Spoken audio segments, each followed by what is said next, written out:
It is far more profitable to cultivate his spirit of life than to try to ascertain the exact meaning he intended to convey in certain utterances which seem to us obscure, because of our unfamiliarity with the conditions under which they were spoken. As it was not his aim to establish intellectual beliefs, the terms he chose in which to illustrate spiritual principles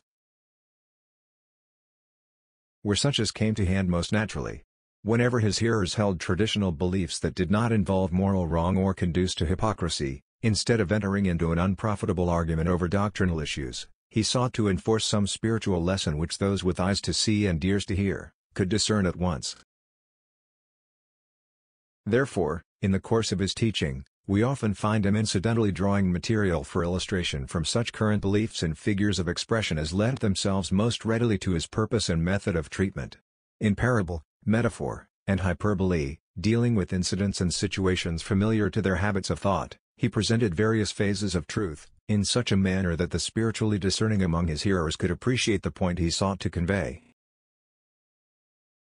But the modern sectarian interpreter who regards the letter of these utterances as of the first importance, finding certain doctrines embodied or suggested in the narrative, assumes that Jesus intended to incorporate them into his teaching. He accepts their introduction as an unqualified endorsement of their dogmatic value. Again, we should remember that the writers of the New Testament accounts, however deep and sincere their appreciation of the spirit and aim of their master may have been, never claimed to be more than practical exponents of the truth he proclaimed, and that the few scattered, suggestive remnants of his utterances we now possess, are drawn either from incomplete personal recollections gathered long afterward, or from the testimony of witnesses incapable of perfectly understanding their meaning.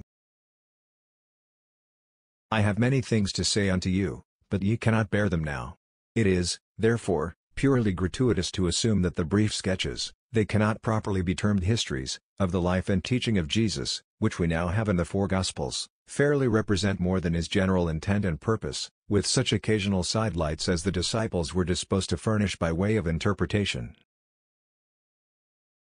Even the most discerning of his hearers, born and educated as they were in the conventional atmosphere of the period, were imperfect mediums through which to communicate to the world the purest and profoundest spiritual truth, so that, naturally, much of the record is colored with their quasi-materialistic conceptions, and one must constantly read between the lines to discover its purely spiritual significance.